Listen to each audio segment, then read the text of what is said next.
High, আসসালামু আলাইকুম। Welcome back to my channel. আপনারা সবাই কেমন আছেন? আমি তো আছি আলহামদুলিল্লাহ ভালো। তো আমি দেখতেই পাচ্ছেন সকালে রুটি বানাচ্ছি, রুটি ছেঁকছি।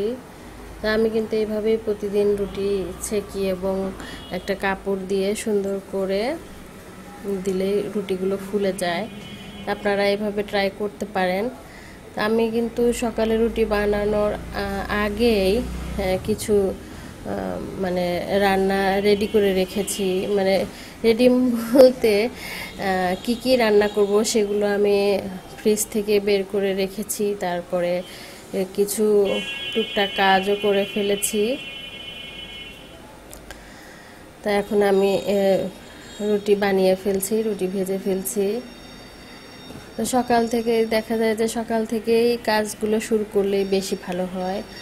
আর আজকে আমার শ্বশুর শাশুড়ি এসেছেন, আমি তাদের জন্য একটু রান্না করছি, মানে করব একটু পরেই। আর আমার শ্বশুর শাশুড়ি ভোরে এসেছেন। এখন তাদের জন্য আমি গরুর মগজ বের করেছি, তারপরে ব্রয়লার মুরগির সলিড মাংসটা বের করেছি কোপ্তা করার জন্য। তারপর আপনার মুরগির মাংস রান্না করব, সাথে ডাল ছিল, আরও বেশ কিছু আইটেম করব। তো এইগুলো দেখার জন্য আমার সাথেই থাকতে হবে। তো দেখতেই পাচ্ছেন আমি কিন্তু মাংসগুলো কিমা করে নিচ্ছি এটা কোপ্তা করার জন্য। আর আমি যে মুরগিটা আছে, ডিম পাড়া মুরগি, সেটা আমি কি করব, পটল দিয়ে রান্না করব, পটল আস্ত রান্না করব। তবে আমি এখানে যেগুলো একটু বড় সেগুলো মাঝখান দিয়ে কেটে নিব। আমি সুন্দর করে পটলগুলো ছিলে নিচ্ছি। আর পটলের ওই চোচাগুলোও কিন্তু আমি ভর্তা করব কালো জিরা দিয়ে। ভর্তাটা আপনার পটলের চোচাগুলো খুব সুন্দর করে ধুয়ে তারপরে সিদ্ধ করে নিয়ে একটু তেলে টেলে শুকনা মরিচ কিংবা পেঁয়াজ দিয়ে, শুকনা মরিচ কিংবা কাঁচা মরিচ দিয়ে ভর্তা করে ফেলবেন। এইভাবেই ভর্তা করি আমরা। আর পটলের চোচাতে কিন্তু অনেক ভিটামিন আছে। তো এগুলো না ফেলে দিয়ে যদি আমরা বিভিন্ন রকম করে খাই তো ভালোই লাগবে। আর এবং পুষ্টিটাও পাওয়া যাবে, পটলের চোচার যে পুষ্টিটা সেটাও পাওয়া যাবে।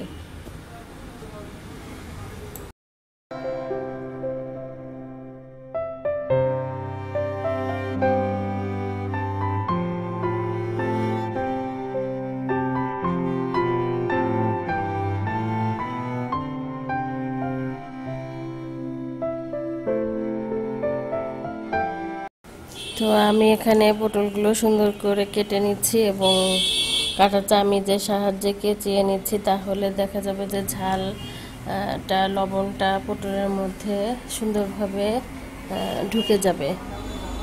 তো আপনারা এইভাবেই সুন্দর করে কেচিয়ে নেবেন। তো আমি কেচিয়ে নিচ্ছি সুন্দর করে।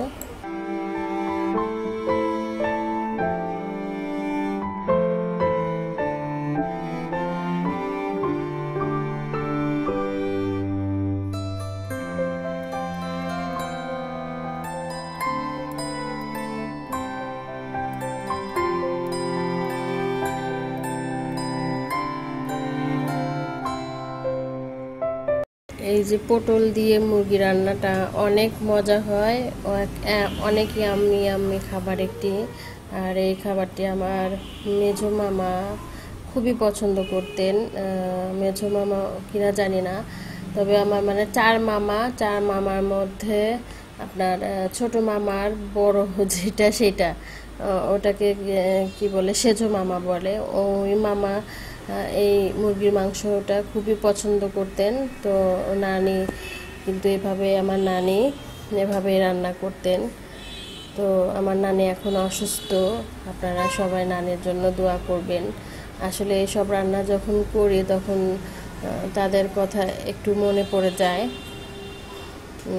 বয়স্ক মানুষদের কথা মনে পড়ে যায়। তো এই রান্নাগুলো তো তাদের কাছ থেকেই শেখা। তো দেখতেই পাচ্ছেন আমি কিন্তু খুব সুন্দর করে একটু ভেজে নিয়েছি। এবং এখানে আমি তেল গরম করে পেঁয়াজ দিয়ে দিচ্ছি। তারপরে আমি এখন পেঁয়াজটা কিন্তু খুব সুন্দর লাল করে ভেজে নিব। এবং আমার পেঁয়াজটা দেখতেই পাচ্ছেন সুন্দর একটু মানে লাল লাল হয়ে গিয়েছে। তো আমি এখানে মরিচের গুঁড়ি দিয়ে দিচ্ছি। এখানে আমি একটু ঝাল করে রান্না করব, সেজন্য আমি একটু বেশি করে মরিচ দিয়ে দিলাম। আমি হলুদের গুঁড়া দিয়ে দিলাম, ধনিয়ার গুঁড়া দিয়ে দিলাম, লবণ স্বাদ মতো দিয়ে দিলাম। তো আমি এগুলো একটু কষিয়ে নিব। আমি এখানে আদা বাটা দিয়ে দিলাম, রসুন বাটা দিয়ে দিলাম, পেঁয়াজ বাটা দিয়ে দিলাম। আমরা কিন্তু গরম মশলা গুঁড়া খাই, এর জন্য আমি গরম মশলা গুঁড়াটা ইউজ করব। তো আপনারা যদি আস্ত খান আস্ত ইউজ করবেন, যদি গুঁড়া খান গুঁড়া ইউজ করবেন। আমি এখানে কিন্তু একটা টমেটো দিয়েছি। দেখুন আমি কিন্তু খুব সুন্দর করে কষিয়ে নিয়েছি মুরগিটা, অনেক সুন্দর মুরগি থেকে তেলও বের হয়ে এসেছে। আর এখানে আমি সেই মুরগির মানে ব্রয়লার মুরগির যে বুকের মাংসটুকু সলিড মাংসটুকু ছিল এটা কিমা করে নিয়েছি। তো আমি এখানে দিয়ে দিয়েছি আদা বাটা, এটা পেঁয়াজ বাটা, তারপরে রসুন বাটা দিয়ে দিলাম।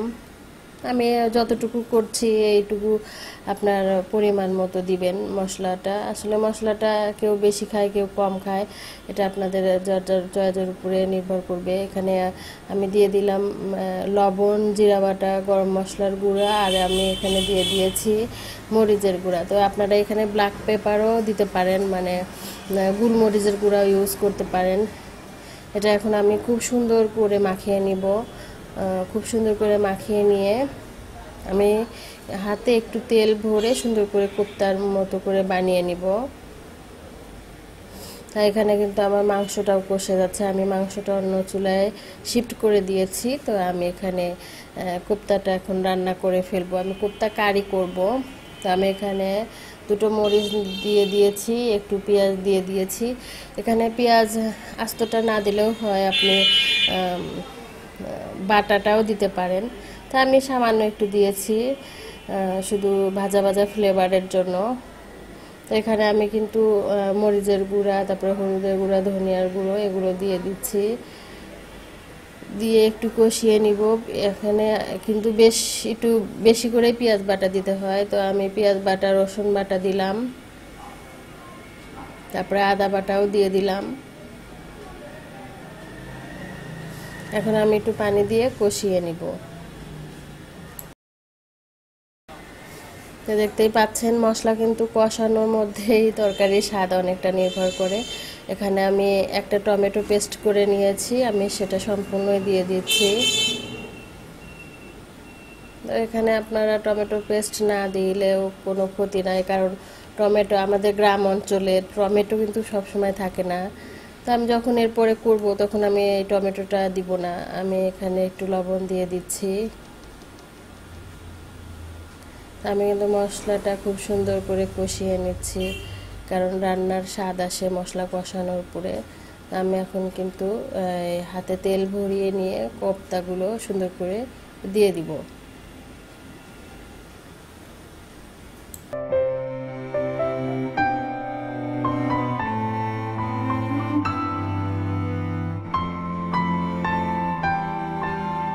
আমি এখানে সামান্য পানি ইউজ করেছি, কারণ আমার কোপ্তাগুলো বানাতে বানাতে কিন্তু আপনার মশলাগুলো পুড়ে যাবে। তো আমি সেই জন্য এখানে একটু পানি দিয়ে নিয়েছি। তো আমার সবগুলো কোপ্তা বানানো শেষ, এখন আমি দিয়ে দিয়েছি, এখন উল্টিয়ে পাল্টিয়ে নিচ্ছি। এটা ভেজেও করা যায়, কিন্তু ভাজাটা আপনার একটু শক্ত হয়ে যায়, কিন্তু এটা অনেক ভালো হয় এভাবেই খেতে, অনেক মজা হয় এভাবে। আমি এখানে টক দই ফেটিয়ে নিয়েছি। তো আমি 2 টেবিল চামচ পরিমাণ, আমার কোপ্তা যতটুকু অতটুকু, মানে 2 চামচ পরিমাণ আমি এখানে টক দই দিয়ে দিয়েছি। তো দেখতেই পাচ্ছেন আমার 2 চুলাতে 2টা, আর আমার ছোট মেয়ে একটু কথা বলছে। তো এখানে আমি ভাজা পটলগুলো দিয়ে দিচ্ছি। ভাজা পটলগুলো দিয়ে আমি মানে এই মুরগিটা তো অনেক শক্ত হয়, তো আমি প্রথমে মুরগিটা সিদ্ধ করে নিয়েছি। মুরগিটা সিদ্ধ করে নিয়ে পরে আমি পটল দিয়ে দিচ্ছি। আর এখানে আমার কিন্তু কোপ্তাটা হয়ে গিয়েছে, তো একটু পানি দিয়ে আমি মানে মশলাটা কষিয়ে পানি দিয়ে তারপরে মাখা মাখা হয়ে গেলে এখন ওখানে আমি গরম মশলার গুঁড়া দিয়ে দিয়েছি। আর এখানে আমি 2টা আলু কেটে দিয়েছি, আমার ছোট বেবি আছে, ওর জন্য। ও তো আর পটল খেতে পারবে না, তো আমি এখানে গরম মশলার গুঁড়ো এবং জিরার গুঁড়ো দিয়ে দিলাম। দেখেন খুব সুন্দর কালার এসেছে এবং খুব সুন্দর হয়েছে। এই তরকারিটাও আমার অলমোস্ট হয়ে গিয়েছে, খুব সুন্দর। তা আমি 2টা তরকারি কিন্তু এখন নামিয়ে ফেলবো। তো এখানে আমি এখন গরুর মগজ যেটা ভাজি করব সেটা আমার আম্মু করছে। আর এখানে আম্মু প্রথমে কাঁচামরিচগুলো সুন্দর করে ভেজে নিচ্ছে, তারপরে পেঁয়াজ দিয়ে দিবে। আর এখন একটু তেল দিয়ে পেঁয়াজটা ভেজে নিবে। আর মগজটা মাখিয়ে রেখেছিল, ওটার মধ্যে আপনার হলুদ, আদা, রসুন, তারপরে জিরা, গরম মশলা সমস্ত কিছু আম্মু ওই মগজটার মধ্যে দিয়ে লবণ দিয়ে মাখিয়ে নিয়েছে। এখানে এই পেঁয়াজের মধ্যে কিন্তু আমি আর কোনো মশলাই দিব না। তো সুন্দর মগজ ভাজি কিন্তু খেতে অনেক মজা হয়। তো এই তো এই রান্নাটাই আমি শেষ করব, আর কোনো কিছু রান্না আমি আর দেখাচ্ছি না। তো আমার ব্লগটি যদি ভালো লেগে থাকে অবশ্যই কিন্তু লাইক করবেন, শেয়ার করবেন এবং সাবস্ক্রাইব করবেন। আর হ্যাঁ, সাবস্ক্রাইব করার পরে কিন্তু পাশের বেল আইকনটি বাজিয়ে দিবেন। এতে করে হবে আমি যখন আমার নতুন নতুন রান্না আপলোড করব এবং ব্লগ আপলোড করব তখন কিন্তু আপনি সর্বপ্রথম দেখতে পাবেন। তো অবশ্যই বন্ধুরা পাশের বেল আইকনটি বাজিয়ে দিবেন। দেখতেই পাচ্ছেন ইয়াম্মি ইয়াম্মি সব খাবার, অনেক মজা, অনেক টেস্টি হয়েছে। তো এই পর্যন্ত, আল্লাহ হাফেজ, ভালো থাকবেন।